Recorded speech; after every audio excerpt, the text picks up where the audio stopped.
Good afternoon. Good afternoon and welcome to a special meeting of the Oak Harbor City Council. Today is Thursday, February 15th, and it is 1 o'clock. I think I'll ask those sitting at this table in the middle here to introduce themselves and at this time call the meeting to order. So I am Mayor Bob Severance. Councilmember Tara Heised.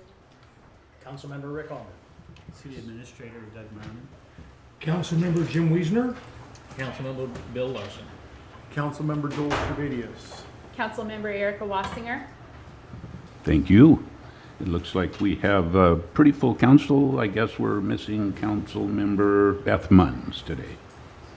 So before we start, I have been asked by staff to move an agenda item so that we'll change to come after 3 and just before the clean water facility budget update, which is item number 4.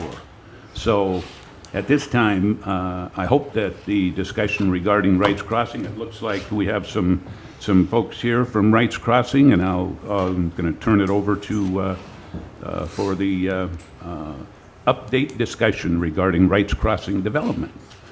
And starting it off, Mr. Thompson. I'll let you introduce yourselves and give us your title, if you will. Thank you, Mayor. Some handouts here for you.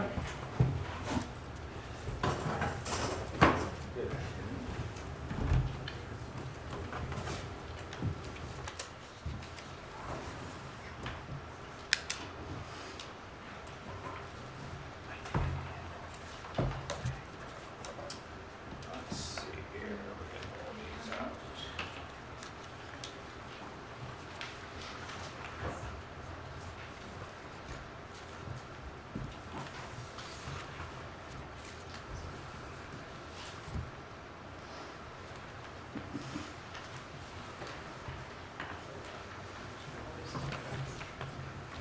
There's 3 total. Three total.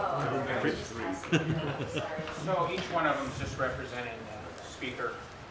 Keep passing it, Rick. Sorry, I screwed up the There you go. sequence. Is that right?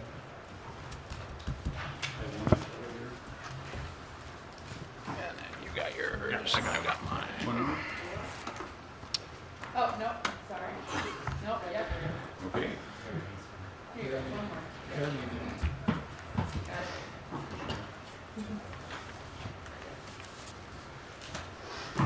Good afternoon, Mr. Mayor. My name is Scott Thompson. I'm the managing member of Wrights Crossing. We have our planner here today, Carl Helson. He is a 28-year planner in the state of Washington. And of course, the person next to him is a person you're all familiar with, Chris Skinner, who's one of our legal team people that have been working through this project. So today we'd like to present to you the status of the project. About several months ago, we conducted a town hall meeting for the sake of another word, and I don't believe there was anybody there but Mr. Servadius and you. So we thought we would just kind of refresh what that UGA application was. And if you go to the first slide, which is basically this one, I'll kind of walk you through my presentation. First of all, the introduction of the 3 of us as far as this is concerned, and who is Wrights Crossing? Wrights Crossing is a group of investors. We are in the development of business throughout the United States. I just so happen to come back home. I'm a Federal Way boy, raised there, went to school there, pretty much a Washingtonian by part. My family owned a place in Lake Erie and Fidalgo Island, so I spent the summers here, and after Boeing had their financial issues, I fished in Nia Bay with my father for 5 years. So this is my old town stomping grounds, and I'm coming up here to retire. As you know, Mr. Mayor, I have that background of experience, and you had a goal for the community to build 250 homes a year to try to get caught up through the recessionary time, and I was able to sit down and take a look at an opportunity here for the city to expand their housing and infrastructure. We're a 45-year-old development company, very well known pretty much in the southwest of the United States. We have large projects that have been built. Texas, we're in the process of building a very large project in Denver, Colorado, and we're up here doing a few projects that are a little bit smaller, but regardless of the size, we're basically, what we do is build public infrastructure. So we're not really a home builder as much as we are an infrastructure builder.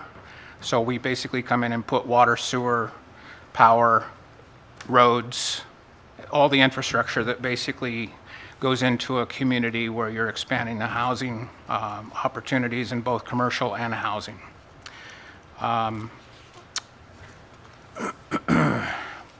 guess the question is, why are we here in the next slide? The lack of affordability and the price of homes in North Whidbey basically are not being kept up with, and you have a housing gap marketing issue here about between $200,000 and $300,000 that normally is filled by non-subsidized providers. So what that basically means is homes down to the $200,000 range are something that non-subsidized providers normally will take care of in most states.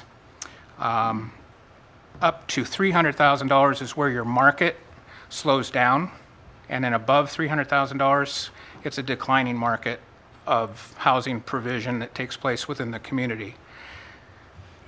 They like to call this affordable housing. We tend to just consider it to be a product. So it's a non-subsidized product, meaning government doesn't participate in the cost of the development or structure of that. So what we currently do is build down to a $200,000 range, and that's what we basically targeted here.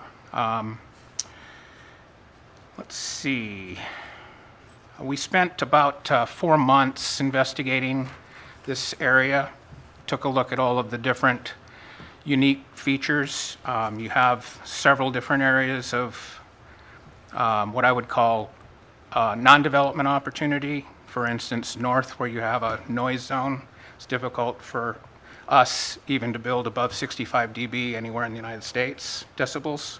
So where you have noises in excess of 65 dB, whether it be industrial or whether or not it be airline or whether or not it be commercial airport, pretty much we don't build communities underneath those zones anymore. It normally ends up being an industrial application. We looked east, same problem here, which is the noise zone. And of course, we looked west, and there's a UGA bottleneck, I guess is what you'd call it, where you've got a bunch of UGA areas that have already been developed, but they have septic tank and community well on them. So the city would have to jump those UGA areas west in order to basically do any development. So it's difficult to make that jump through a UGA area that's not incorporated into the city. So we decided to look into the southern area, which was the only place that we could find adequate expansion for what I would call reasonably priced land, because a lot of the land that you do have that's available does not have significant utility provisions. So somebody would have to pay for those off-site costs. So on the next slide, which is the chosen site, this will kind of give you an idea what the water and sewer accessibility was to those locations. So we basically looked at all of the water, sewer, all the utilities implications that basically take place in that particular location of the land. And you can basically see through the legend that it'll show you pretty much we covered all the bases, including fiber optic cable, which obviously would be needed. And of course, the other thing that's really important, which would be the traffic side and how we would basically work through that process.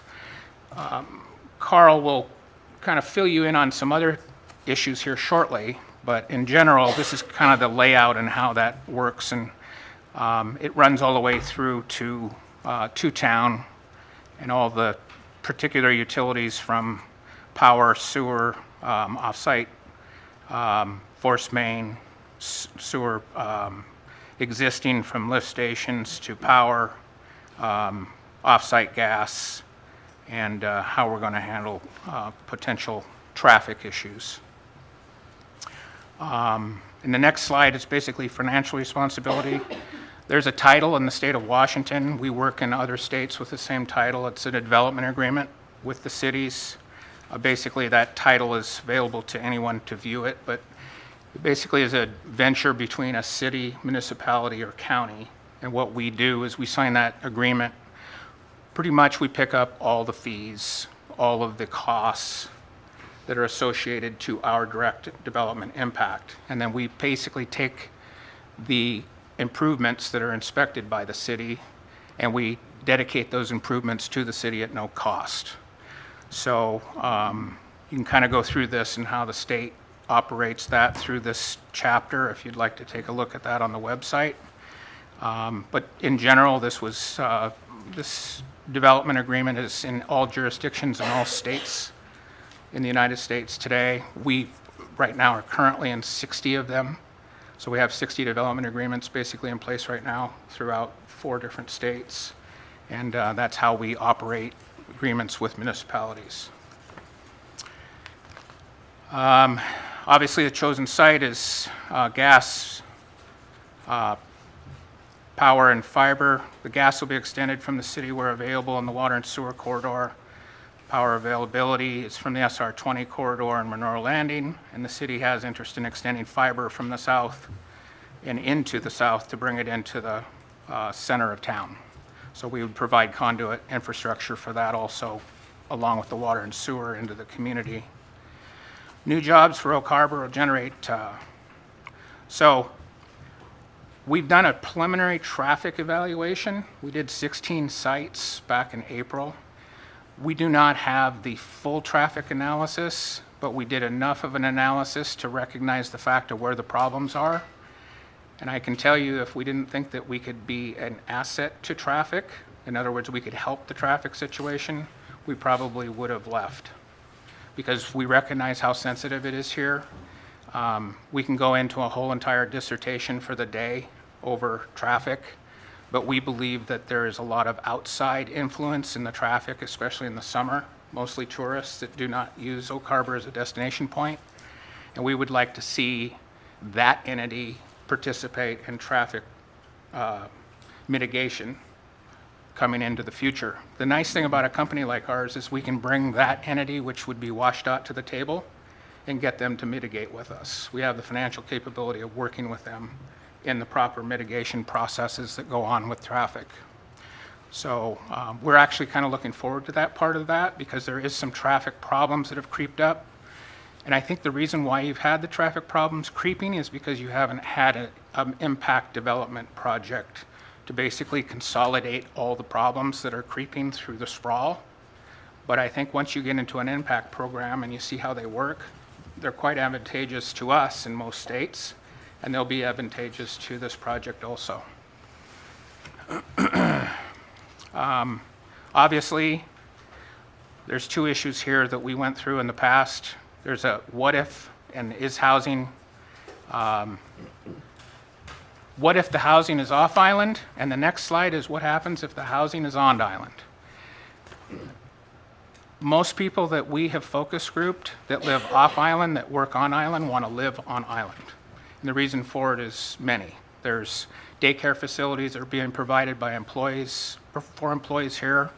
There's subsidized shopping here that's available to those employees.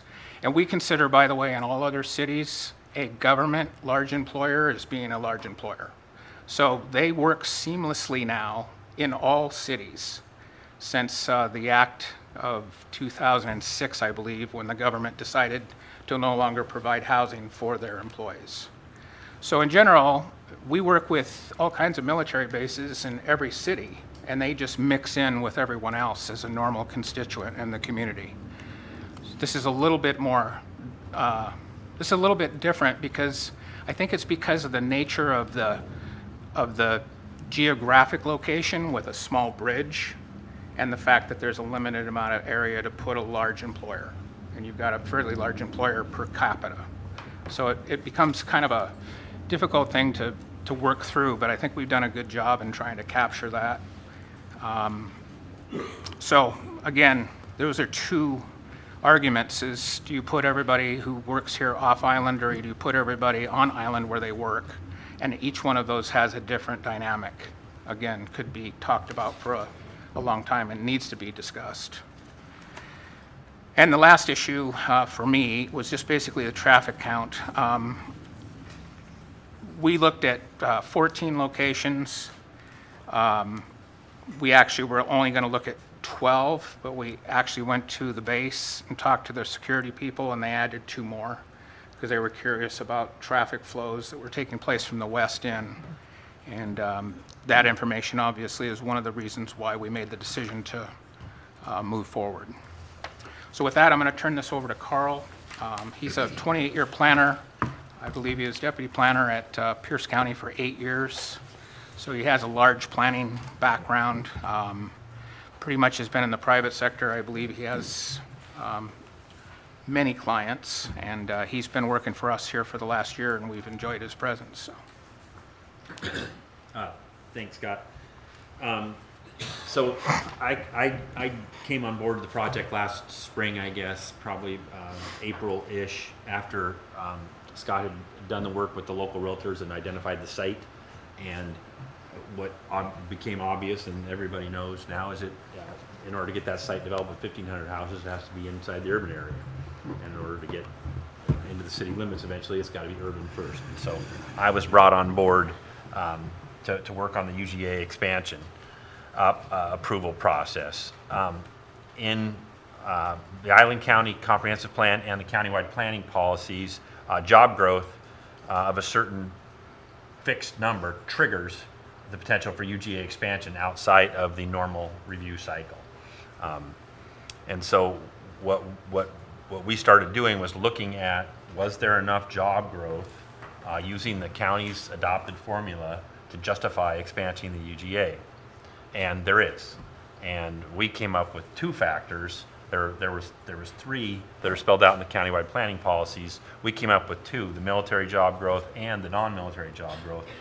County staff disagreed with us, said, well, we don't see the military job growth, but we agree with you on the non-military job growth, that it's already here, it's time, that justifies reevaluation of the buildable lands report and possible expansion of the UGA. You see in the slides we handed out, these things we used from our September public forum up at the hotel. There's some data in there that we've got from the Navy, which I think has been updated since we created this slide, outlining the new squadrons coming to the base and the transitions happening, plus the EIS they've been working on. One of the things that is not in the information we got from the Navy is there's no discussion of their new non-uniform or contract workers who will be on base. The support personnel or the people who stay and work under contract basis, which they report what's happening there now, but in their new data we get from them that they put, not we don't get it, they put it out publicly. They don't talk about what's going to keep growing with the support personnel or the contract personnel. They haven't denied it publicly when we've been in meetings that that's happening, but they just say we haven't said that yet. So the point is that was one of the reasons with these transitions in job growth and the squadrons and the transitioning and the contract and the non-military personnel working on base, that was one of the triggers, and it had already met it. Island County staff disagrees with that, but the second one was the non-military job growth that's happening outside of anything to do with the Naval Air Station, and that's the businesses that are part of the Oak Harbor Chamber of Commerce. They did a poll, the chamber did a poll, and just the members who responded to the poll, The neighbors that responded to the poll, the members that responded to the poll reported that by the end of next year, or the end of this calendar year, 539 new jobs will be created just in those member businesses who responded to the poll, which blows away the trigger criteria in the countywide planning policies for justifying review of the BLA and possible UGA expansion. That number, by the way, is 84 new jobs.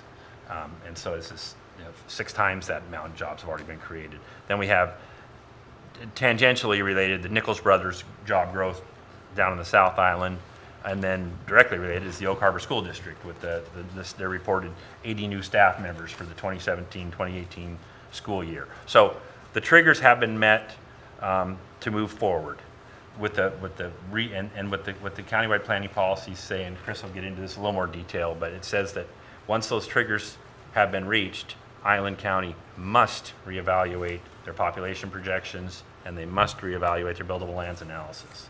It's a will statement, not a may statement. We looked at expanding the UGA as the only real option. As Scott told you, when he went out looking for property, couldn't find any sites that are big enough to get the economies of scale necessary to provide a project where you're going to have housing that comes in at all under $300,000. And when we talk housing here, we're talking about single-family detached housing, not an attached project, not going multi-level. This is what we think the people around here want to live in, which is a house on their own lot. Maybe a small lot, but that's how they want to live. And Scott's company can deliver those houses all under $300,000. So then we looked at the urban growth boundary out and around current city limits of Oak Harbor. And, well, for various reasons, the land, some of the land available is too expensive. And again, remember, we're trying to hit a certain target market. Or some of the land isn't on the market at all, not for sale, and it won't be for sale now wherever. Some people just don't want to sell their property. Or they're lands that are overly constrained with critical areas. We found that about a little over 40% of the land that's in the UGA that's assigned that's to become part of Oak Harbor at some point is zoned for non-residential uses, either commercial or industrial. So the other 60% of the UGA largely is developed already. It's plats, and so there are some leftover tracts, or there are some vacant tracts available. And I did a quick inventory, as opposed to a full-blown buildable lands analysis, but it took me about 3 days to go through every parcel in the urban growth area of Oak Harbor and determine how much developability it had and whether it already had a house on it or something like that. And I came up with a parcel-by-parcel list of every parcel in the UGA, and then I used the county's adopted deduction factors, which is of the land that's available, how much do you have to subtract for critical areas and how much do you subtract for public purposes, that's roads, storm ponds, and a park, some things like that. So using their adopted figures, I came up with 78.5 acres available in the UGA for development. That's dismally short of what is needed. So that then turned us to looking at the buildable lands report, or turned me to that on behalf of. Sorry to interrupt, that number is not, what was The bottom line, Yeah. 78.5 acres in the UGA. 70 and a half? 78.5 acres. 78 and a half acres. Carl, how many BLAs have you done? Buildable lands reports, dozen. Been involved with on different committees working on myself, yes. So we did look at the county's buildable lands analysis because we wanted to see what's going on here. If there's this gigantic housing crisis that everybody seems to know about, and developers are the same here as they are anywhere else. They want to make money. Builders want to make money. Why isn't anybody doing any projects? So that's when I said there might be something there's something off. And we don't know what it is, but I'll certainly take a look at it. Independent of us, an independent report prepared by a man named Michael Louis analyzed the county's buildable lands report, and he pointed out that there are some issues with that and some concerns. And I'm going to reiterate his points, but we'll just go with my own quick and dirty about buildable lands analysis, and then we've got the anecdotal evidence that Scott's out looking for land and there just isn't any. So that's not science, that's anecdotal. And then you've got the local realtors who tell us they've got a waiting list, hundreds of people long, looking for any houses for sale for under $300,000, and it can't be met. So that's on the anecdotal side. Now, we offered as part of our application process with the county that we would fund a new buildable lands report, pay for the outside consulting firm. Wouldn't be us doing it. We'd hire a third party to do it using the county's criteria. But assuming that report, when it comes in, justifies what we are saying and what Michael Louise said and what the market is telling us, then the county really has no choice. They have to either upzone property, rezone property, or expand the UGA. Upzoning is going from 6 units to the acre to 8 or 10 units to the acre. Doesn't seem like a realistic option because people don't want to live that way. Once you get into those kind of units per acre, you got to go attached housing. Rezoning property, that means you're going to have to take commercial or industrial property and zone it residential. Well, that takes away on your economic development side. And so the third option is you expand the UGA. And as Scott already went through, which direction can the UGA expand? South. That's the only place it can go, practically. So that's kind of what led us to make this application that we made in August 1st to the county to expand the UGA. Some other things that I was thinking about today is I want to talk about at least what we see as the possible benefit to the city of Oak Harbor of Wrights Crossing moving forward and becoming a fully built-out project. Obviously, you do some part to help solve the housing problem that's happening here, or that project does. Scott's group has estimated that about $20 million of offsite infrastructure needs to be built to serve that project, and that all becomes city's property, go on your city's balance sheet. At 1,500 houses at $250,000 a house is a property tax base increase of $375 million. There'll be all the new economic activity to the local businesses, plus over $6.5 million a year directly to the city, based on a national average of Scott's projects. And you might want to talk about how we got to come up with that number. So sewer connections divided by the city budget multiplied by 1,500. Very simple. Your current So you've budget. got about 9,700 sewer connections based on a $43 million budget over the city. Divide that into each unit and then multiply that by 1,500. It kind of gives you a rough idea of about $4,300 per home of revenue that comes to the city. That's pretty much how we do the average everywhere. The excise tax on the sale of the home, $6.5 million, and the water and sewer connection fees alone to the city are $7.5 million. Those are the things that I could think of that would benefit potentially the city if this project moves forward. There's also 3 other things that are potential beneficial to the city. There's a 40-acre tract next to the Wrights Crossing piece. Can you talk a little bit about that? There's a county-owned piece of property that's next to the Wrights Crossing piece of property. That's a zero-cost basis piece of property. We would be glad to assist in providing water and sewer services to that, and that could actually be a site for government-assisted housing. I didn't know if anybody's really thought about that, but it is 40 acres that the county owns outright, and it is available to the water and sewer from this project. So, again, help solve the housing crisis, plus however many more units they get in there, sewer and water connection fees to the city. About 300 units could be built on that property. That would be what we call submarket. We call it submarket. Other people call it government-assisted housing. There's the a private sewer system that's down on the north side of Penn Cove there that may have some issues with it. And maybe the best thing for it long-term is to get that offline and get those folks brought into Oak Harbor's sewer treatment plant. That could be facilitated by this project, bringing all those customers in. And then lastly, the airport just south of the Wrights Crossing property. What's the rule on sewer on that, Scott? So we've done some airport projects with master plans.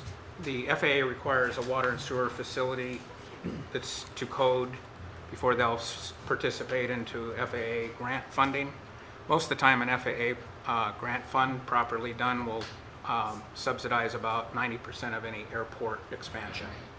So we found at a $25 million grant that, or a $25 million airport expansion project, normally they'll take care of 90% of all those costs. So it basically But it has to be on sewer to do it. has to be in an infrastructure in urban development of water and sewer.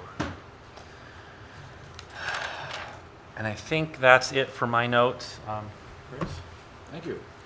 Well, my part of this presentation is to talk about a decision that we would like the council to consider on the appeal that has been submitted in connection with the county's decision not to docket this project, basically. And if you think in terms of what the Senate did when President Obama had a Supreme Court nominee to replace Anton Scalia, the Senate, because of political views, refused to even let that go to the floor. We got a sitting president, he's got a Supreme Court nominee he wants to put on the bench, and in every other administration that has been the process, the acknowledgement of government's role and each branch's role in that process has been part of our history for a long time. And guess what? The Senate wouldn't allow it to even get to the Senate floor. And that was done purely because of a politically motivated group of people that just decided they didn't like the idea of that process allowing a Democratic president to appoint a justice. Why am I using that example? Because that's what the county did when this project was presented. They made a decision that they weren't even going to allow it to get to the floor by not docketing it for reasons that appear to be arbitrary and capricious. The whole project has come to a screeching halt. Now, the city indicated that it wanted to see this project considered, and as the gatekeeper, the county gets to make the decisions about urban growth area and changing the joint planning area. And for all intents and purposes, when the city expressed its desire to see this decision-making process go forward, none of you came to the conclusion necessarily that you agreed with the entirety of the project or the underlying principles behind it. However, you did want to see fair consideration and at least an opportunity to go forward with the process. By refusing to docket, the county made a decision without making a decision. What's to say that that won't happen again? You're being asked today to consider the merits of this particular project on a global scale. And if you were listening to the presentation and saying to yourself, well, I don't necessarily agree with that premise, or I'm not sure I agree that the buildable lands analysis is flawed, that's not what we're asking you to conclude today. We're simply asking you to recognize that the City of Oak Harbor has a stake in what's going on in the Growth Management Hearings Board proceeding, where the county is the responding party and Wrights Crossing is an appellant. Intervention is not something that we're asking you to do with regard to a family member. We're talking about a court proceeding. The Growth Management Hearing Board can allow other interested parties to intervene, and one interested party, the Whidbey Environmental Action Network, has already made a request to become involved. And then if you think about what those kinds of organizations are about, they get funding for very narrowly focused environmental concerns, and people who fund those projects want to see the political process and the legal process go a certain direction. And the way that you get to participate as an interested party in a legal process like this appeal at the Growth Management Hearings Board is to be an intervener. You may have heard about a Supreme Court case recently that talked about water rights, and the tribes and some of the state agencies were at odds about who got to control water rights in the state. And that instantly became an issue of great significance to cities, counties, environmental groups, And so the original parties to that lawsuit may not have envisioned that all of these other groups would jump in, but they did. They intervened because from their perspective, the decision might affect them in a way that neither one of the other parties may have considered. And so an intervention request that's being made today is not a request that you endorse the project. It's not a request that you agree with all the premises behind it. It's simply a request that you realize as decision makers that the failure to become involved could result in a decision that's made that adversely affects the city. And the county is contending that we don't have the ability to appeal their decision, that a decision not to docket is one that's made without prejudice, meaning that it doesn't mean you can't come back another time and try again. But when it's made for reasons that are not legitimate, when it appears to be arbitrary, and when it's inconsistent with the Growth Management Act and the mandate that all governments have, or county governments have, to plan for unexpected growth, unexpected job expansion, then it's a matter that does require some attention, and the Growth Management Hearing Board is the place we have to go. Now, let me step aside on the legal process, because there's actually two appeals pending. One's in the Superior Court in Skagit County. It was filed there, and that was a request to have a court tell a quasi-judicial body that they had made an arbitrary and capricious decision, and that they needed to show more for it than they just didn't like it. That is a different proceeding, because it's in a Superior Court courtroom, than Growth Management Hearings Board, which is the exclusive location for any decisions affecting the Growth Management Act. So what we're suggesting here is that the city's interest will be better served if you are an intervener, and you don't have to write the briefs, and you don't have to come up with the reasons why the city's interests would be necessarily argued before that board. I'm assuming that an attorney is available who has done growth management work for the city before. In fact, I know that's the case.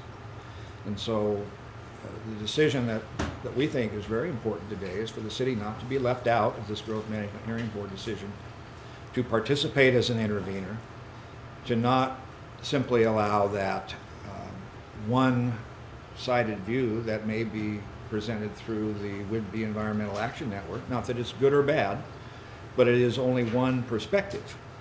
And the city's ability to move forward, and the city's ability to expand the number of customers that may be hooking up to the sewer, the city's ability to make decisions at its local level, which it's entitled to do under the Growth Management Act, is all being hampered by what the county is doing as the gatekeeper.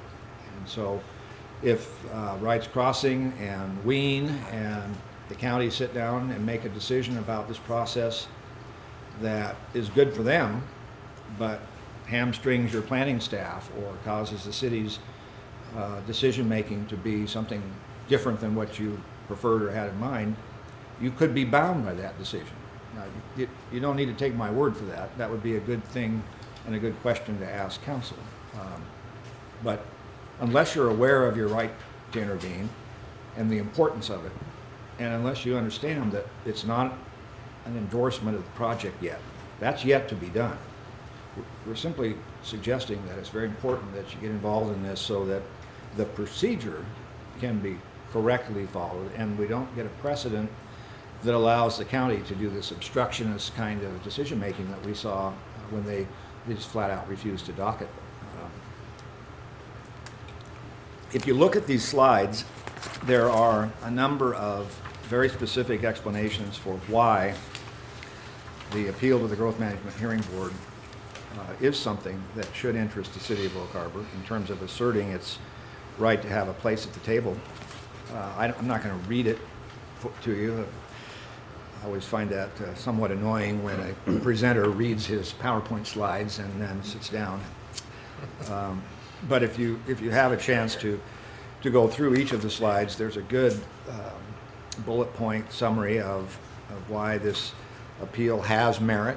We wouldn't be asking you to intervene in an appeal that we thought was a long shot or something that the city really didn't have an interest in. Wrights Crossing is not suggesting that the city line up on one side or the other. What we're saying is that all of these players need to be at the table and need to be providing input to the Growth Management Hearing Board, because the failure to do that could result in some things that none of us anticipated or wanted to see.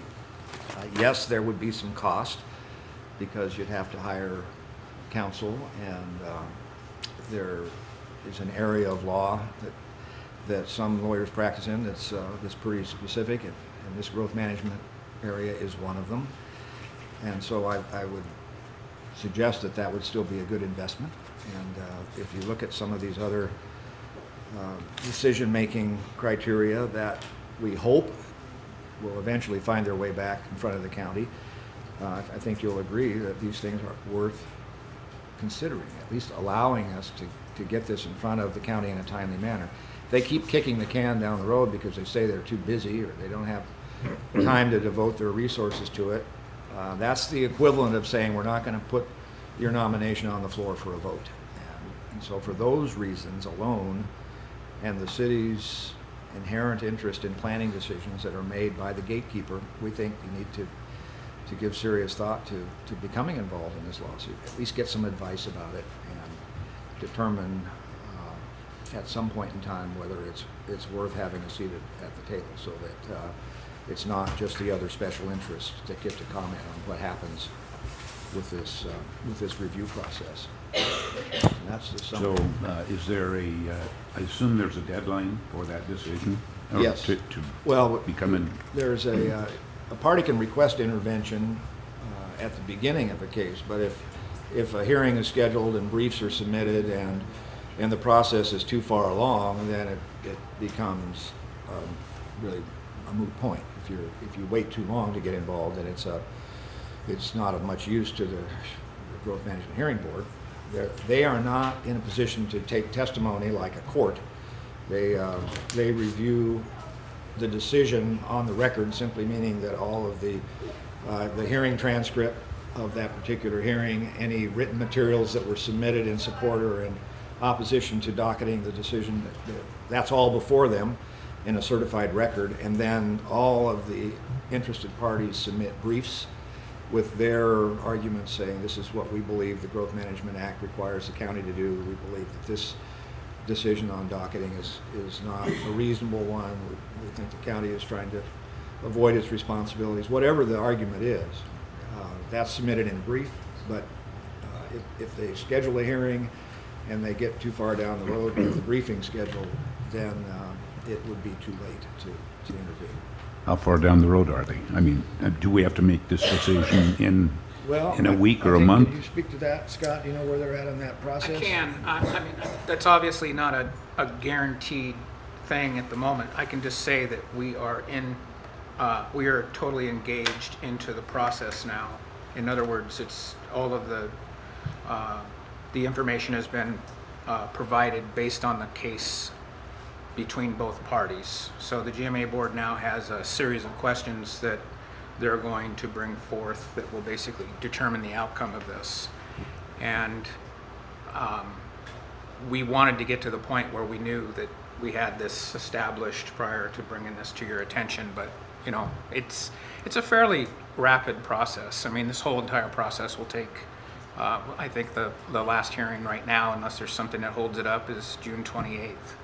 So we have basically, this is a time where it starts to move forward, and it's nothing that the city really has to do other than just file the motion to intervene. You don't have to produce anything at that moment. It's just, then you'll start getting the information provided to you immediately. Right now, there's no way for you to get that information, I don't believe, unless I was to provide it to you, which I think I did the other day, Mr. Mayor. I gave basically what that hearing is going to look like. So sooner the better for anybody that would be involved, I would think, just like anything else. I'm not involved in that litigation. That's being handled by a land use attorney that specializes in that type of thing. But the deadline for intervention has not passed. But it's one of those things where if we wait too long, that would be a good question to ask growth management attorney that the city might turn to for some advice. Is how do you see the timing? Is the deadline for motion to intervene. I'm sorry? February 20th is the deadline for the motion to They've set up a deadline already, so. intervene. Because the deadline for briefing. Yeah, I assumed that this workshop was scheduled with the notion that there was some hard date that had already been set by the board, so. So 20th. this is a legal matter, and I think, Dr. Merriman, you mentioned that we could discuss this in executive session if we announced that we were going to. And we do have an executive session planned for today. But I assume there are other questions. We have other material to get to here in this meeting, but Councilor Holmberg. Thank you, Mayor. I don't have any legal questions. I'm not going to have any discussion there. But Mr. Thompson, could you confirm something? It's my understanding that I thought I heard you say that your group develops land and installs the infrastructure. Correct. Okay. And that you don't necessarily build the homes. Correct. So Okay. we. Hold on. Okay. That's what I just wanted you to confirm that's what I heard. As I listen to the rest of the presentation and read through the notes you have here, you have made a representation that these homes are going to be affordable in the range of $200,000 to $300,000. If you're not guaranteeing the structures, how can you guarantee the price that you're going to be affordable? As you and I know, most of the money is in the land use designation or the revision of the land use designation and utilities being in. But once we developers walk away and other people come in and build, the game plan changes. So how do you guarantee $200,000 to $300,000 is my question. So under the provisions of a master plan development, under the development agreements that are basically signed with communities, we design that system all the way to the pallet of the home. In other words, the lot is designed with the home structure envelope on it. It's already preconceived as to what that structure is going to be on that home. The colors, the trim of the package is basically already developed in the master plan agreement. Once that's been taken place, when the developer buys that pad, he buys that design. Wait, the other developer buys the pad? Correct. So somebody else is going to build? Correct. So there's three bases to development of a master plan community. The first basis is somebody has to break up the larger piece of property into smaller pads. In this particular case, there may be 10 pads of 30 acres. Each one of those 30-acre pads then are basically broken up into the character of whatever that 30-acre pad is going to be. It could be a different theme within the community. So there could be major different themes within the 10 pads. And that's really up to the developer and the community focus group and the city, because we really want to structure the master plan to market conditions of this particular community. And in this particular case, 46% of all your homes are under $300,000. So if you wanted to catch up, you might make this project 60% or more of that catch-up period. Because what the developers do with the cities and metropolitan cities is they structure the market, okay? So they structure the lot sizes, the lot costs, the market conditions based on what their criteria is within that city. And the cities have all different types of marketing structures. So they have X amount of need for a $200,000 to $300,000 structure. They have X amount of need for a $300,000 to $400,000 structure. And all those market conditions are available to the city and everywhere else. So we look at this as being almost all $200,000 to $300,000 because there's such a deficit in the city. But we do build, we're the 56th largest home builder in the United States as of last year. We still build houses. We were top 10 in the nation before 2006. But we have a lot of companies that follow us, and we do all of their risk management. So nowadays there's a lot of public builders, so they're on the New York Stock Exchange, And they can't take entitlement risk like we can, because you're basically going out and risking a large amount of capital up front, and you may not have any return on that. So the public builders use us to forward their development risk, and then they come in and they populate. But in this particular case, we would use regional builders like Land and Gentry, who we've reached out to, and possibly even local builders, in which we will offer them credit, so to speak, on being able to build on those pads. And after you get done with the pad process, you go to what they call lot banking. So that's another process that we do many of. We have 8,600 lots right now that we do lot banking on. So basically, we will break that pad up for a smaller builder and allow them to build clusters of 10 at a time. And we'll extend credit terms to them to allow them to get access to the land. So it really depends on how quickly, and this is not a 1,500 unit project in 1 year. This is a 1,500 unit project in probably 7 or 8 years, unfortunately. There's no possible way we could build 1,500 homes in 1 year here, or basically anywhere else. It takes time. You know, this is probably an 8-year build out from today if we were to move forward in normal terms.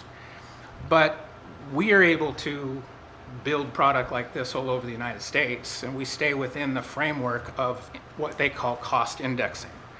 So we don't guarantee, Councilman, what the cost of a home is going to be 5 years from now. We can only index the cost of the home at the day that we're making the statement. So we watch that market forward very carefully. And obviously there's some pressure in the market right now that we're seeing, both in inflation and also in interest rates. And we're all fascinated by those fluctuations as to what is going to happen. And of course, this economy, our economy, the home building economy, the development of real estate economy fluctuates. So we can't make any guarantees of indexing.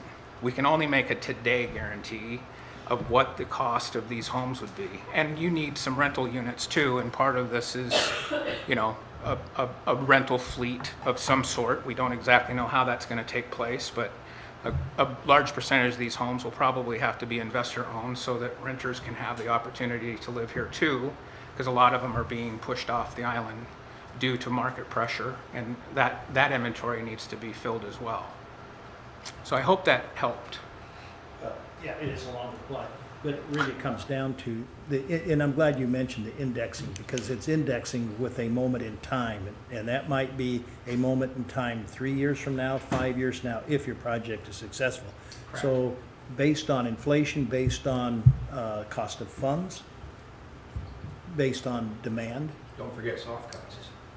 Hey, don't. Yeah, this is soft talk costs right about here. that too. It's going to be, today's price you're saying is 200 to 300,000, but tomorrow's price will be indexed, which may be, who knows, 400,000.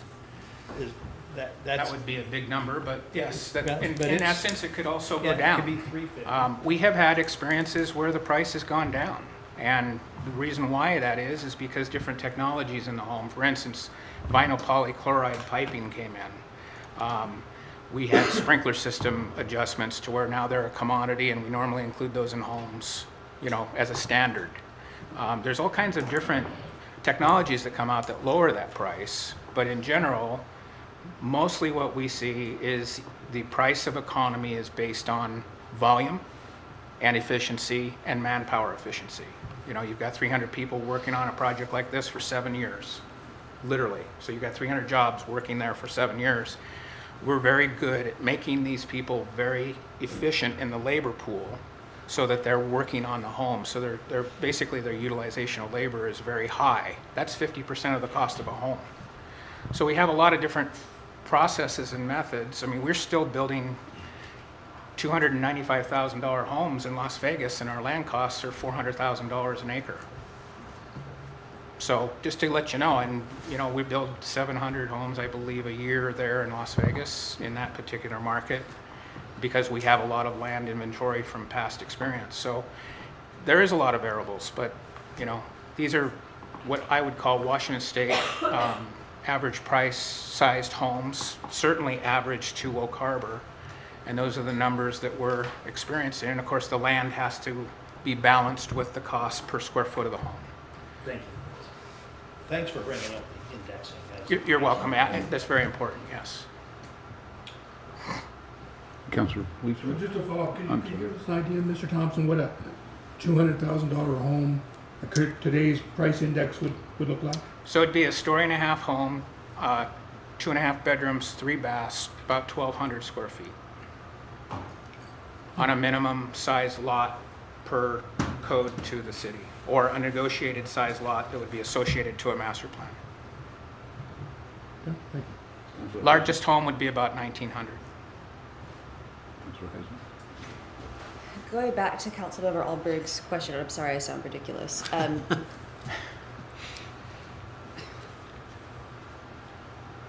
In as few words as possible, maybe yes or no, can you guarantee that these new homes will be priced between $200,000 and $300,000 or not?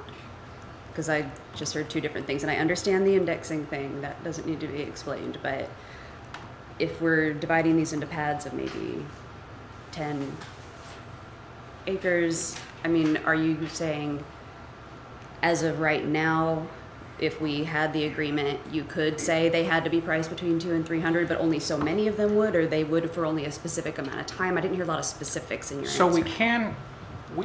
we can with reasonable certainty is after the utilities are put in and the infrastructure, that's roads, curbs, gutters, stormwater, all of that infrastructure, that would be price indexed at current price because that would already be included and installed. It's us who has to basically sit on that property at those price indexes and hold through the process of whatever evolution takes place No, of inflation. I right? understand. And of course, the way to solve price indexing is one, efficiencies within the home, and the second one is you make them smaller to the point where they're no longer marketable. I understand that. That doesn't answer my question. Sorry. Well, if we were to make an agreement and this project were to go forward, will the first few phases of this project be priced under $300,000 or not? I I can mean, answer. because I if you can put it answer on here, this- you have to be confident of that answer, so. I can answer this question. If we're not able to put homes of this volume in order to pay for this infrastructure at under $300,000, we're going to lose a lot of money I because you understand. don't have a market for anything more I than that understand today. that. So I can't really predict what the market conditions could do. The Navy base could turn around and change the matrix. We could have job labor conditions that would increase understand that. people's pay. But no, I can't guarantee the future. Okay, because that's the entire selling point, is you need homes within this price range. I mean, that's the entire selling point. You need homes, they need to be within this price range, but then I'm also hearing, well, that might not be the case. I mean, do you I'm not trying to pick Well, on you, no, but it's a that- risk. It's a risk-based project. There's no question about that, and we're taking that risk. Well, as are we, as are the county, as is everyone who. What risk would they be taking?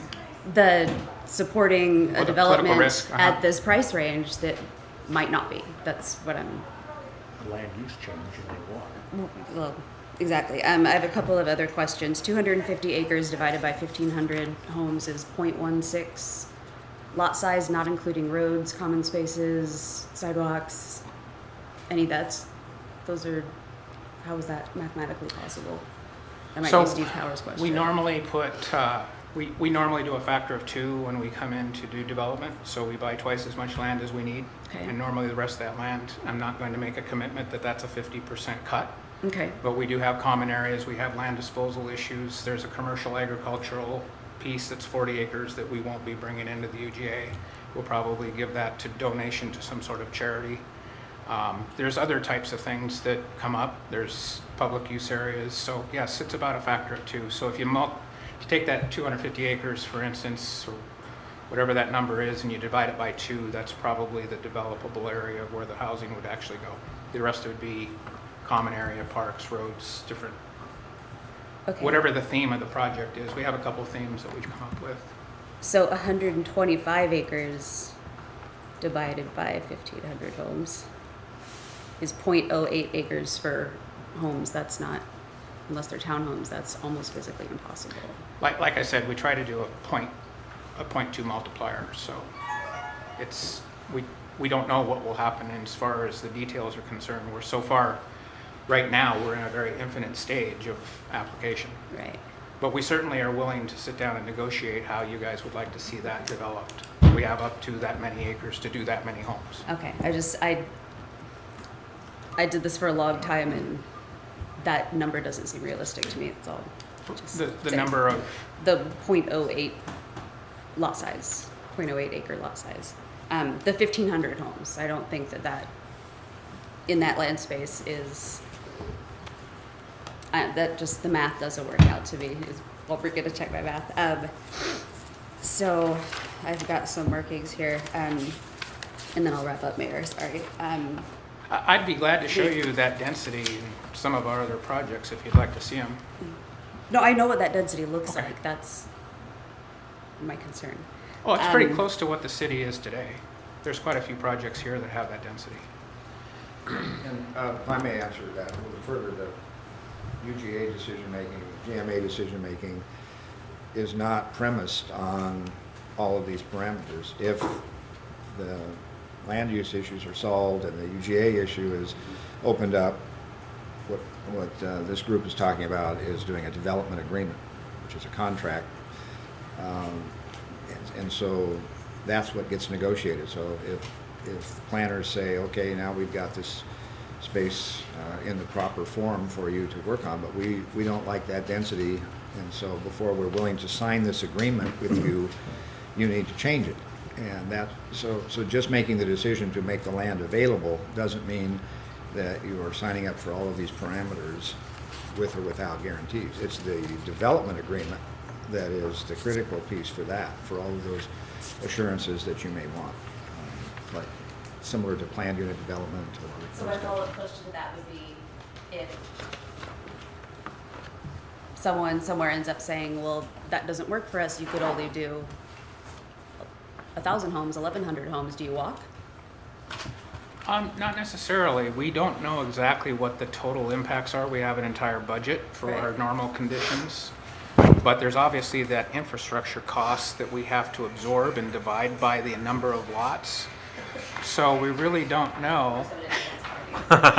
We really don't know, ma'am, at this particular time, how that will be distributed. But obviously, we would like to make a lasting community. I mean, we have people in the audience that have lived in our communities over the past, 30 years, and you can ask them what our communities look like. They've spent years living there.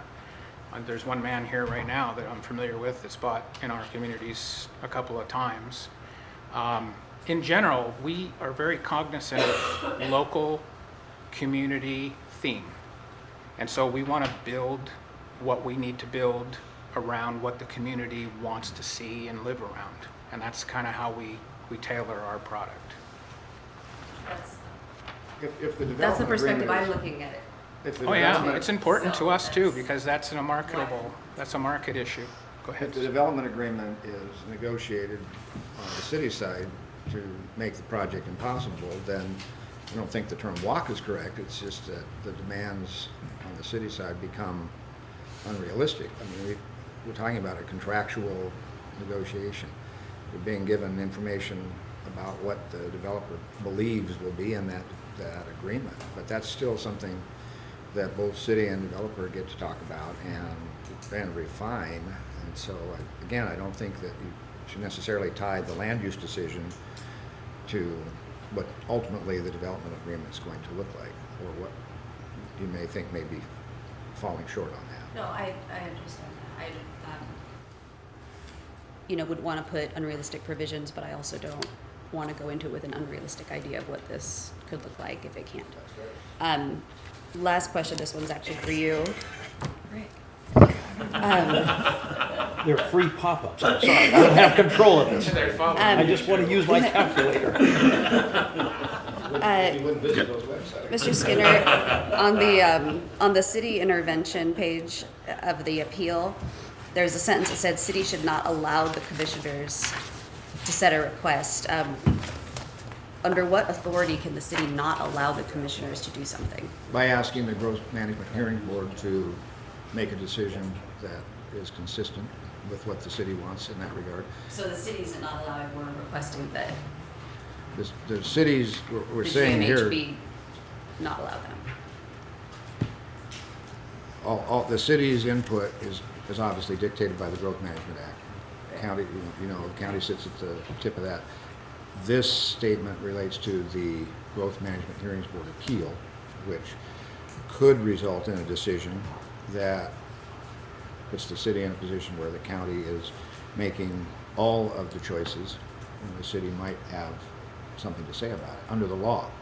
And so what's going to happen if you don't participate is the remaining parties who are participating will either reach an agreement, which happens frequently. Growth Management Hearing Board appeals can be resolved by agreement, or the board makes a decision without the city's input, which would be potentially different than what the developer is saying and what the county is saying. So that's not asking the law to be changed at this point. No, it says city should not allow the commissioners, blah, blah, blah. So By just want to know what authority we could forbid the commissioners to do something. No, it's a good question. It's more related to in the context of the appeal. So what we're asking the board to do, not what we could, okay, that's where I was confused. And that is all, thank you. Okay, I think that, did you have something, Councilor? I want to comment, we've had both a risk and a cost conversation come up.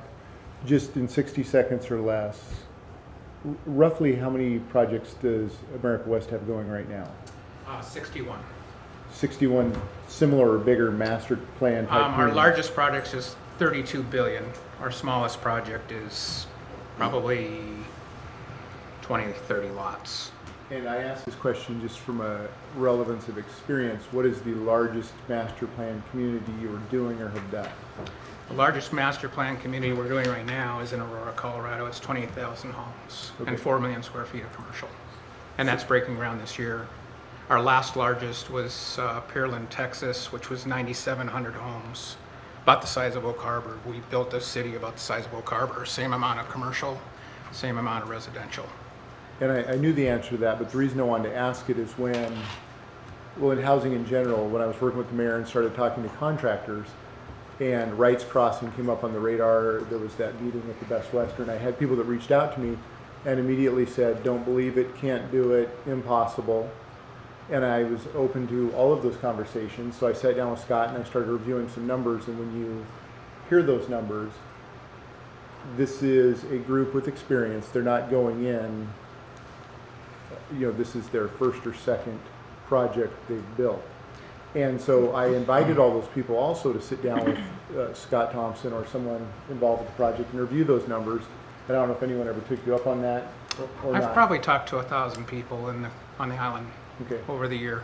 So the next question that I would get a lot is how much is this going to cost me as a ratepayer? And so when I look at the infrastructure from the farm acreage up to Oak Harbor, if you install that for your project, what does that cost the city? Under the development agreement, nothing. We even reimburse the city's staff time for the whole entire development. So we reimburse your legal fees, we reimburse your staff time, we reimburse all of those charges. The burden to the development agreement, as per the Washington state law, is basically you're taking the burden away from the community and taking risk of development. And you're putting that burden onto the partner, the private partner, in a legal private-public partnership. So we don't have any, you don't carry any expenses. We carry all those expenses and we reimburse you for the in-house staff time and also the legal expense. So your attorney, for instance, we reimburse you 100% for your attorney fees. So obviously you mentioned the Penn Cove, I don't know if it's called the Penn Cove Sewer District, but if there's a challenge there and we could provide a solution, obviously if we ask you to increase capacity or oversize a line, that falls on us. Possibly. Okay. We may negotiate that with you, an oversize and also in basically what they call latecomers fees. But that's all negotiable within the development agreement. So if we have a problem where we're trying to do community good, in the case of maybe that Penn Cove packaged sewer plant that's deficient, and that neighborhood could work with the city on an outside city limit agreement with the county, there's a very good possibility that we could oversize the system for them, and we do a lot of in-kind. I mean, we are also capable of doing that, especially when it comes to helping with markets and sub-cost standards. So, So, Hey, we're running out of time here for Yeah. council. okay. Could you ask one more question and then? sure, we'll I'll go just to- wrap it up. So when I Sure. look at long-term solutions, obviously, when I look at long-term solutions, and the number one question many of us are getting asked right now has to deal with our treatment plant and rates. How do we solve, well, other revenue issues in the city, but rates? It's growing our way out of that problem. It's bringing on, whether it's the Navy or bringing on future areas to help dilute, for lack of a better word, those costs. I still think it's worth considering the risk.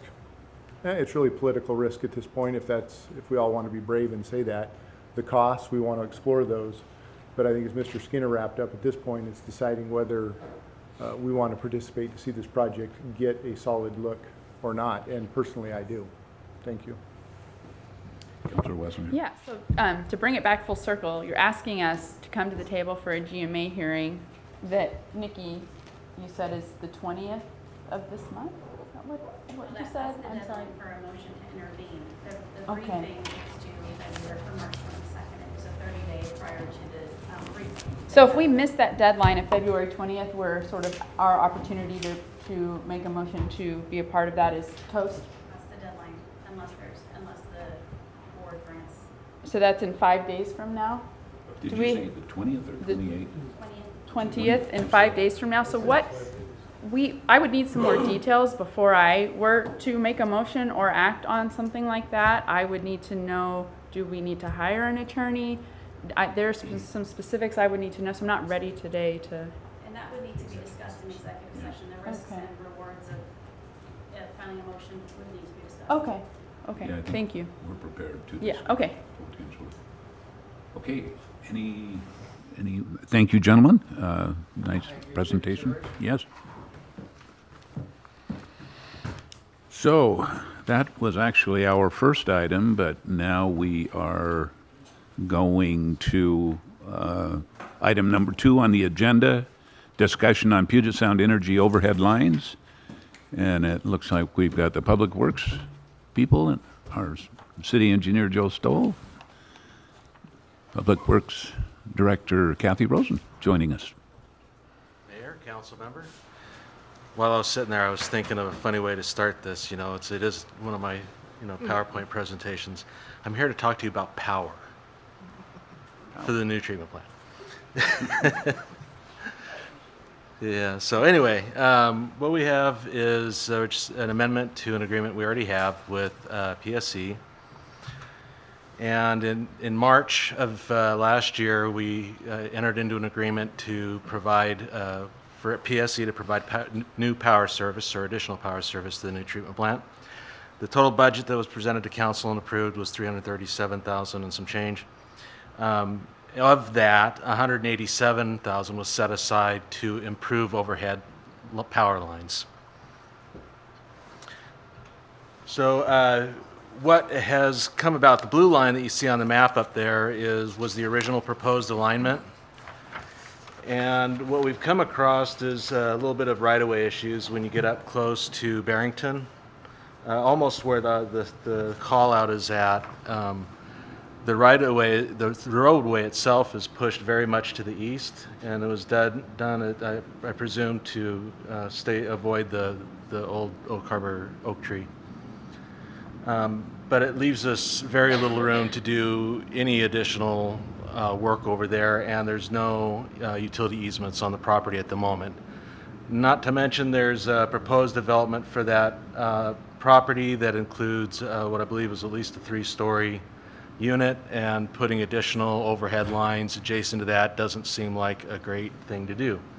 So we talked with the power company about, let's look at undergrounding it and using the same alignment. And there's not a lot of room to work there, still same issue. So we worked with Mike Schroer over at the power company, and he says, hey, what about using the existing spare conduit that we already have in Pioneer Way that we installed several years back? So we're going a little bit further, and the line is underground, but what that means is a little slight cost change of, and I already covered all these topics, about $75,000 increase in the Puget Sound energy cost. It's something that I think is valuable to the project and the city. Less overhead, power lines, the better.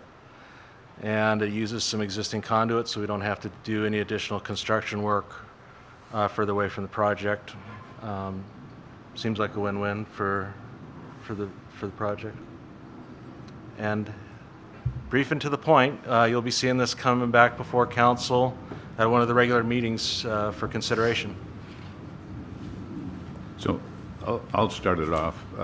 At that point, will you be prepared to bring us up to date on the overall project costs?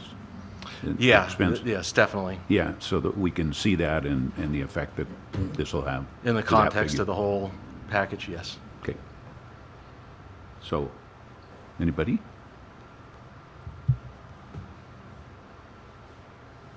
Councilor Heisen? No, I was just thumbs up. Oh, Councilor Allenberg? I missed something here about overhead lines. I mean, the agenda says overhead lines. What overhead lines are you talking about? You're talking about spare And I think conduit. it was a little bit of misnomer in the name of the agenda item. The original plan was to overhead the power lines up to Barrington. Along the blue alignment.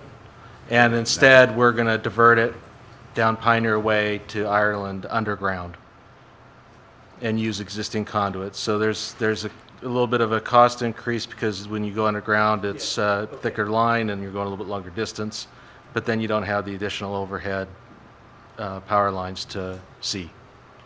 And so if you use the spare conduit that was put in, is that going to be where they will still be able to put in additional vaults for future development in that area to feed off of that line? Or is that going to be a dedicated line for the wastewater treatment plant? I don't have an answer for you on that one. I don't believe it can or would be dedicated. And there's very few new developments in that area that would pull from that necessarily. I know there's the vacant property to the east of Coochie Real Estate. There's the property at the corner of Dock and Pioneer. So I think all in all, it's an improvement to the power supply in the area. Okay, and the 75K increase is increase that will be applied to the wastewater treatment plant budget? Yes. Is that what you're saying? Okay. Councilor Wiesner? So when the underground ends there at the yellow line, then you're gonna go overhead for the remaining portion of similar to the old blue alignment, or is it gonna go underground the rest of the way? The only place that I can think of that it might be overhead is a short stretch right there at Wells Fargo Bank. And then it goes back underground right at the end of Bayshore to the treatment plant. And then I know that when we did Pioneer Way that it's underground over to the power pole there on the corner, on the southwest corner of the intersection. And when will we have some trenching involved then, or is there conduit in place in all those locations other than the short overhead you were talking about? To my knowledge, the conduit's in place all the way over to the pole, but I'd have to double check that to be sure. Okay. Thank you. We went over this in the treatment plant meeting, and I just assumed when you got to that corner, it would be underground. But now you're saying you don't know for sure what is available if. And I don't know. I don't have a pointer or anything, but what I recall is immediately adjacent to the Wells Fargo property, there's still 2 power poles that have overhead. And I don't believe that we're intending to trench it between those 2 poles and put the rest of that underground at this point. If we need to do work to City Beach, which we do, don't we? Yes. wouldn't it make sense to look at getting it underground right through there at that point? Well, we have done some of it from the corner. Yeah, thank you.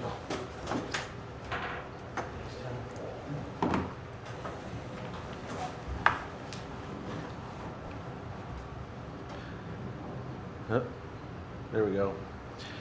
So we already undergrounded from this point to this point as part of a previous agreement with PSE, Schedule 74 agreement. Where did the mouse go again? Oh, there it goes. So from this point up to here, it's overhead. And then I believe from here all the way up to Ireland would be well, I know at least the yellow would be underground because we already have the conduit there. The only place I'd have to go double check is what's going on at the intersection here. I believe we came across at an angle over to this pole and it all stayed underground. I just need to verify that there's the extra conduit there as well.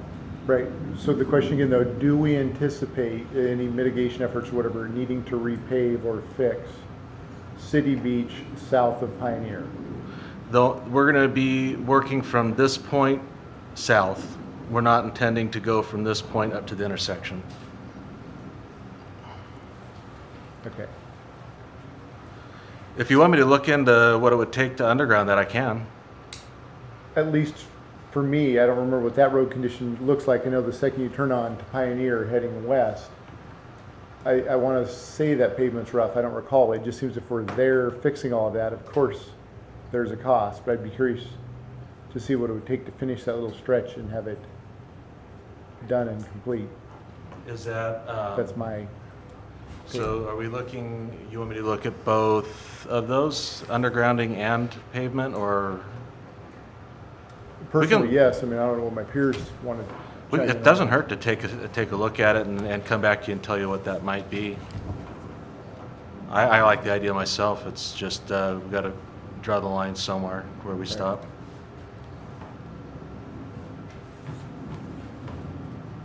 Okay. Okay, okay. Then you will do that? Yeah, Yeah, definitely, good, definitely. good. Okay, anyone else on this subject? Okay, Do you want, for the next item, you want us to hang out here, or? sure, Okay. I think so. Next item is clean water facility budget update. I have gotten some questions. I have discussed, I think, with most everybody around this table, where I think we're at now as far as our total project cost. And it was a surprise to me on the 30th when I got the updated cost figures. But I know some people around here have got some things that they have questions about. So, Councillor Watzinger, you want to start? Yeah, thank you. I specifically asked for this to be talked about today because the estimated total cost of the wastewater treatment plant has been substantially underestimated again. My constituents and I have justifiably expressed concern and bewilderment over these increases in estimated final cost, understandably. I'm going to ask some questions with the goal of providing an accurate explanation to our citizens and ultimately to guide me in making the best decisions that I can going forward. So my first question is just pretty general. What caused our last final cost estimate of $121 million to be underestimated by $20 million? I'm trying to figure out the best way to go about this, because that was the actual intent of bringing it forward to council to workshop on the 31st. It's hard to talk about. I've been working on how to explain this for a little while, and you can't talk about cost without talking about funding, and you can't talk about any of it without seeing what it really means to the end user, which is rates. I have that all prepared in a presentation to provide, and I think it's best to tell the whole thing as a story, is how we got, not only how did the cost of the project increase, but also how the funding that we've actively chased has kept the rates within the projection that we had years ago. if you'd like me to take I personally would rather wait until I can do the whole presentation, and I got about 50-some slides. Okay, I am. Let me ask a real specific question. So on September 27th, 2016, we were presented with an estimated total cost of $121.9 million. This was a sum of $101 million that we had spent and were under contract at that point to spend, with an estimated, and that was GMPs 1 through 9, with an estimated $20 million that was left to spend that we had not contracted yet. That would be GMPs 10, 11, 12, and 13. 4 months later, in January of 2017, we awarded GMP number 11 for $23.9 million, and we were told that that was only $2 million over budget in that meeting. So those numbers to me would mean that GMPs 10, 12, and 13 would have to be $0 to add up to $121.9 million. So I want to know, what were your budget? What was the budget for GMP number 11 when we were told the total estimated cost in September? Did it change in that 4 months? And I also want to know what the budgets were for 10, 11, 12, and 13. I think it's important to know where the disconnect was and to understand what we were told. And that makes sense, that adds up. So that would be a specific thing that I would like to know. Okay? Sooner rather than later. I understand if you can't pull it out right now. I also want to say, for me, that you can talk about the rates and you can present to us how the citizens' rates are not going to increase. I've heard that thrown out there. But the underlying truth is that $20 million is going to be spent that I was not prepared for, and I would like to know what that $20 million is being spent on. The next group of my questions is going to talk about this increase in cost. How are we going to pay for this $20 million? When we were presented this in September of 16, we were given a nice pie chart, and it had every dollar accounted for in a grant, in a loan, in a bonding, in beginning fund balances. How has that chart changed? Where are we going to get the $20 million? The project is fully funded. We have SRF loans, grants, and bonds that cover the entire project cost. Do you have that like a broken out now? Yes, I do. Okay. Once again, it's part of this, what I was talking about before. It's part of the larger story, and I have all that information to share. Because when it comes down to it, like I said, I appreciate that the rates aren't going up, but one way or another, the loan is going to either take longer to repay. It's going to have to if we're taking out more loans. How is it going to affect our debt ratios? How is it going to affect our bond rating, credit ratings in the future? So one way or another, somebody is going to have to pay $20 million more that we have not been explained how yet. So I would appreciate that. Also, I'm going to end. I'm going to say, going forward now at every council meeting, I would like to see a chart that shows us what we are contracted to spend and what we have actually spent for each GMP broken out. If we have not approved a contract yet, I want to see what your estimate is for that remaining GMP. For the soft costs that maybe aren't attached to a specific GMP, I would like the same information so that we can see the big picture of what exactly we're under contract to spend and what we have spent. I understand that we may have some contingencies that we may not meet, and that may have been how this estimate adds up, what I was saying. It may be, but I would like to see that going forward as part of your presentation to us for every council meeting.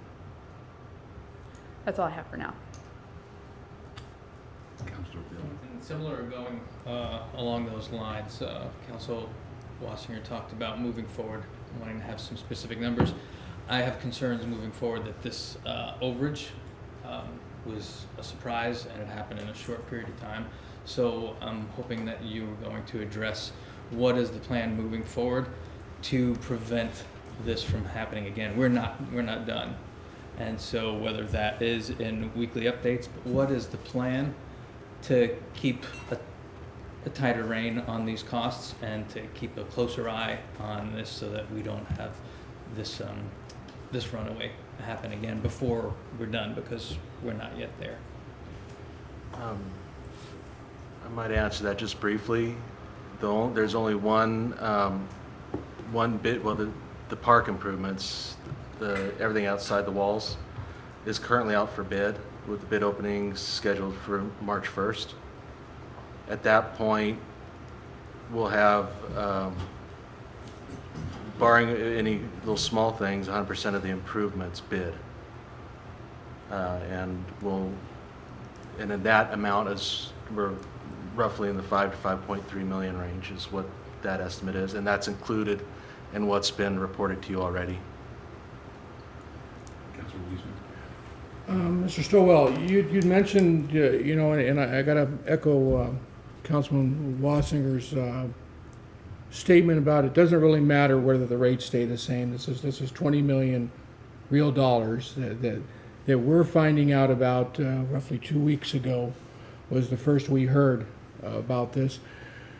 I'm kind of curious how, in such a short time, we've been able to determine a rate study and determine that the costs are not going to go up to the ratepayers. And a follow-up of that, I'd kind of like to know when staff found out about this increase. I mean, we're 90% into this project. I really find it hard to believe that we're coming to this fruition 90% into the project that there's not been somebody keeping an eye. You know, I'm gonna pause for just a minute, because I have been watching this very closely for a long time, and when the last GMP was approved, GMP 12 was approved. That's in March. In March of 2017 is when there was at least a basic understanding of where the total project cost was going to be. At that time, we had just heard back from the state that we had a $29 million 1.2% SRF loan en route. Same time, the state is not approving the capital budget, which is holding up the actual release of that funding. So we were battling with how do we manage that increased cost and explain what that means to funding, and how does that ultimately turn into a rate. Now, some time ago, we actually hired HDR to come in and do an analysis of all of our rates, not just the sewer, but water, storm, and solid waste as well. And in order for them to produce accurate results, they needed to know what the loans were. It's a compounding thing that took time to rifle through. Some of the assumptions made by HDR, we needed to help them with, because we're trying to incorporate an RBC plant that's going away, a lagoon that we're transferring to the Navy, a brand new treatment plant that we're trying to get in a better understanding of what the actual operation and total project costs are, plus the operations of our collection system as a whole. And it took a couple months of going through that with him to get that squared away as well. And once again, I'm going to go back to where I started with in the conversation, is that it's difficult to talk about one of these without talking about all of them. So, we talk about how much the project costs. The next question is, well, how are we going to fund it? And the next one is, what are the ratepayers going to see? And the goal was, and time got away from the team, and the goal was to come forward with all of that as one package, which is why I was pushing to have that on the last workshop agenda. And I have been working on a slideshow to help with our team to describe all these discrepancies, where did the money, why did it go over? Bids came in higher. Where did the financing come from? We were waiting for the state for the capital budget. What does this mean to the end user? We wanted to make sure we had an answer for that as well. So, not to put words in your mouth, I want to say that I heard two answers there. Well, one is that we had an idea in March of 2017 that we were going to be $20 million over budget, and therefore we proceeded with the rate study at that point in time and been studying how the $20 million overage was going to affect the rates since March. I'm gonna let my boss answer these. Okay. Take a break. So what we had is in September of 2016, that is when the $122 million estimate was made by Hoffman, which includes our architectural and those types of costs. Over that next 4-month period, when we went through January and then into April of 2017, we brought back the GMPs, so I quote the numbers right, 10 and 11 and 12. And as we brought those in, we presented to council, here's what the construction costs are. Total cost is made up of construction costs, and then we'll say soft costs. So we brought those back. At that time in April, we showed the increase that had been in there. The thing that we needed to add to our conversation was, now if you take this number and add in that soft cost number, there's the total. So from April of that time, we knew it was about in that $135 million range. But in that conversation, we were focused on that GMP so specifically, we just didn't add that additional 20-second thing. Said, now remember to add the 24 on there to get the total. So it's been known for some time. So in our number calculations and things that we're doing, that's always been folded into it. It just wasn't explained very clearly at that April meeting. So what you're telling me is this has been the track we've been on for almost a year now, but because nobody asked the direct question of staff or anybody during any presentations, we weren't told. I got to tell you here, I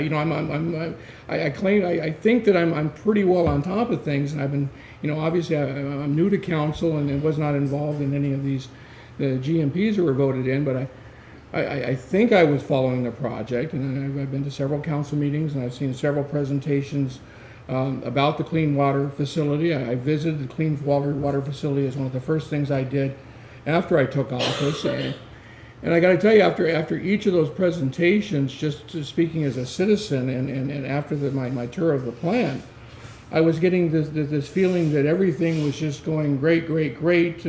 Everything we discussed was about how well this had proceeded and how fortunate we were that this had happened in this order and all of this type of stuff. And certainly I didn't ask the question directly while touring the plant. How much over budget are we at this point in time?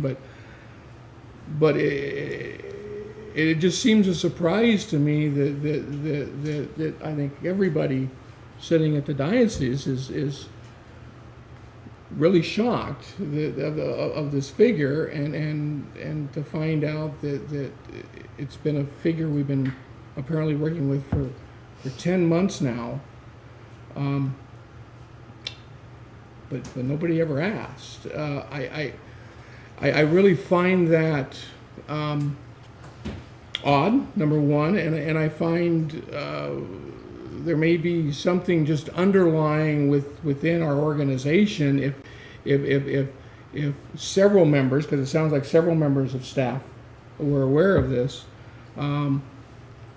yet it never came out to council or publicly. That's a concern. It's a big concern of mine moving forward.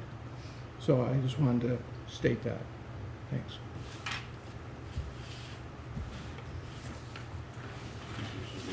I just want to say, the mayor invited Councilmember Almer and myself last week to sit in on a precursory preview of this conversation, and I do think it'll be helpful when staff has a chance to walk through the last several years of timelines. I mean, that's where we started in that meeting, so I think that's helpful and would probably add more clarity and then help define the questions from there. A couple of things. I have the information where we were having a discussion about total project costs at a workshop in November of 2014. It goes back to the previous mayor. And we had that was about a 20-minute discussion. I've got copies of that if council would like to see that. That was shortly after the Navy had pulled out, and we were looking at a $76 million project cost guess at that point. Guess is probably the best word, and there was a lot of discussion about soft costs versus hard costs, but the presentation included both. That figure was the figure at that time, 2014, so we didn't know much about what it was really going to cost because it's $141 million today. But that was the best guess in November of 2014, and it included both. It did not break down construction and soft costs. So I think going forward, we have to have, just as they've asked for here, as often as you give us a report on this, please make sure that we all understand that all the costs are included. One thing we haven't discussed here is that we did how much we did our outfall that are, and it's not really included in these costs. And what was that, 4 million, something like that? A little over 2 million. Now, anyway, staff decided that that's not a part of this project because we had to do that outfall anyway. But it is kind of a part of this project. Even,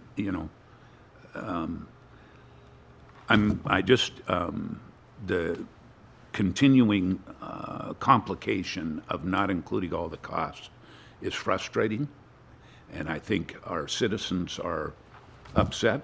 I mean, I know, because I get the conversations and telephone calls. And I noticed in the last article in the paper that talked about a projected rate for 2021 of $110. Well, quite frankly, I've never seen that figure. I'm sorry, at my desk. I've never seen that figure. So it's hard for you to communicate at times because of the complexity. I get that. It's a complex project. But we have to have better communication. I'm sorry to beat you up here in public. I know I've had conversations with you about it, but that's what it boils down to. We have to have better communications, and pretty frustrating that we don't. Dr. Merriman? I'd like to even make a comment for staff. We do work very hard on this and put a lot of effort into making sure that things are there. I will tell you this on behalf of staff, we're all mortified. And it's to think we've been going along and talking information and to find out, oh my gosh, we haven't put this out there in a way that works best. There hasn't been an issue with money or funding and those things. It's the communication of the numbers. And we are definitely going to do a better job. We've already put steps in place on what we're going to do going forward. If anything, we're going to err on the side of too much information and just go with that. But that is our commitment back to City Council, and your questions. We'll answer these questions that you have. I've jotted them all down, and we'll make sure that you get the answers you need, and going forward, you get the information you need as well. Councilor Hyde. Super quick comment. In terms of the rates, to me, the monthly rate is, basically what it's going to cost somebody a month is, I'm not going to say the most important, but is key. I buy a new car. I want to know what it's going to cost me every month. That's what I want, to know. Not that the final figure isn't important, but I'm looking at a rate study that was published in 2013 that has the year 9 rate without the Navy's participation at $107 a month. And that was 2013. And that was, we had just selected the site. We didn't, those are really early projected total costs. So I want to put that on the record because I'm seeing on social media, the article in the paper about the project going up, and I'm seeing all this, is that why my sewer rates are going up? And it's like, no, it's not going up because of this new number. It's been going up. We started doing the rate study, in 2007, 2008? Something, at least 2010, as far back as the online library goes. So, I just want to put it out there that the new number that's being thrown out has nothing to do with the current rate schedule that is proceeding as planned. FYI, we're not springing higher rates on our citizens. This has been noticed and commented on and planned for a very long time. So I'm sorry if that was a surprise to some people, but that part of the plan at least is proceeding as communicated. One final comment to that.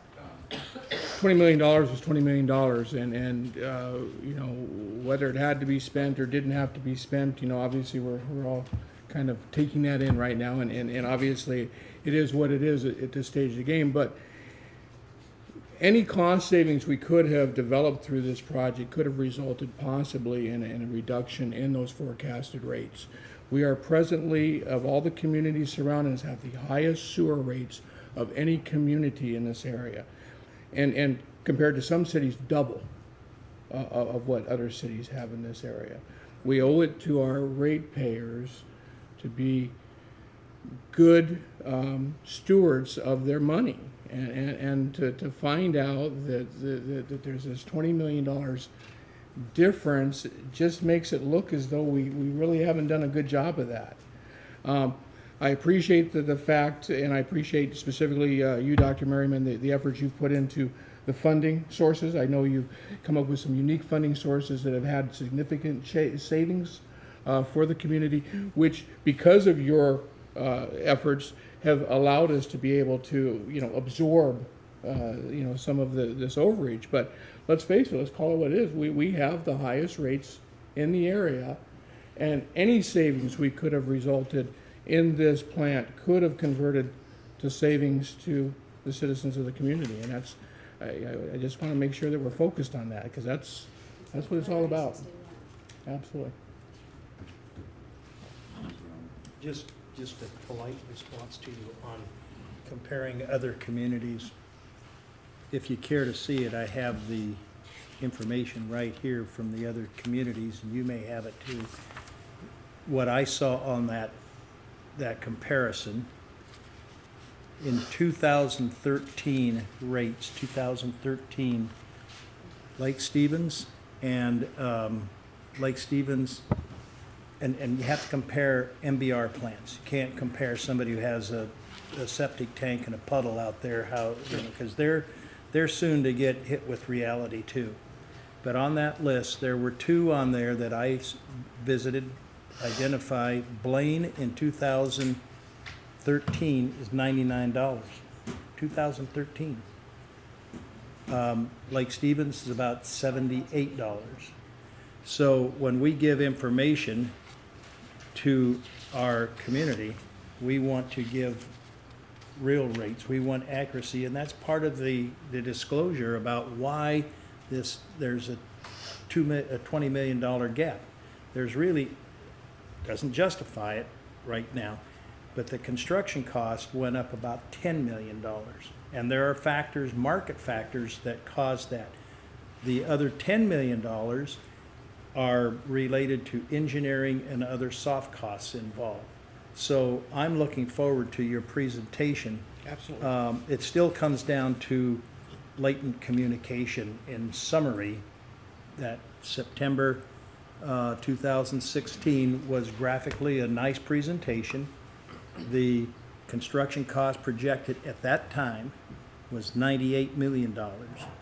And it went up to, through GMP, no, I'm going to number 12. It's almost 112 million. So, and I feel badly about this, because I feel really responsible for my lack of asking questions, because I've been following this project. But I hope out of all of this, we have better communication. You know what? We have 11 minutes to go into an executive session. We have to be done right at 3, don't we? Can we extend? Majority motion to extend till, I only need Both? If we're going to discuss both? Don't we have two discussions? On the agenda is currently only the listed. If there's a desire to add additional, then we need to add that. Yeah, I think we do need to add. Dr. I was Mayor? gonna say, why don't we add maybe additional 15, 20 minutes to the meeting just to be sure? Can you make a motion to do that? Well, do we need a motion at a, Why don't we go ahead and do a motion? okay? I'll make a motion to extend our meeting time to 3:20 p.m. Okay, we've got a motion and a second to extend our meeting time to 3:20. Motion by Wassinger, second by Holmberg. All in favor, say aye. Aye. Any opposed? Okay. Do we need, I think we do need to add. So if you wanted to add a second executive session, then you would need to announce it. Then you'd like to add that and the justification for that. Okay, I would like to add a second executive session to discuss a legal issue. I guess that's Potential litigation. potential litigation. That's what I meant to say. Then we don't need a motion.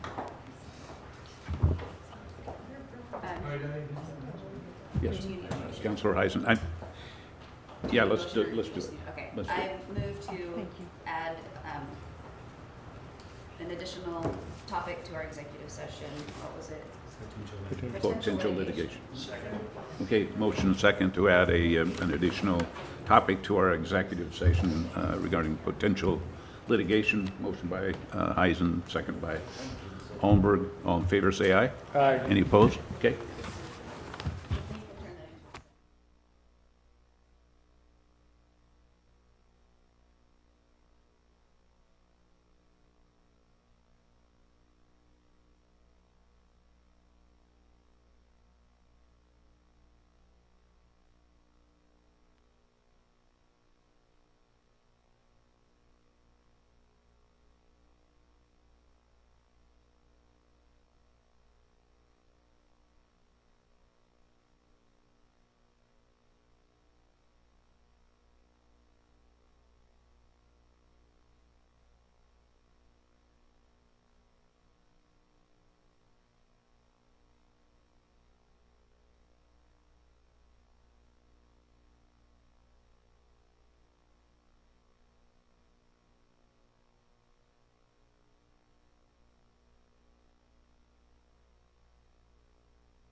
funny you say that. No, I'm thirsty. oh yeah, we're fine.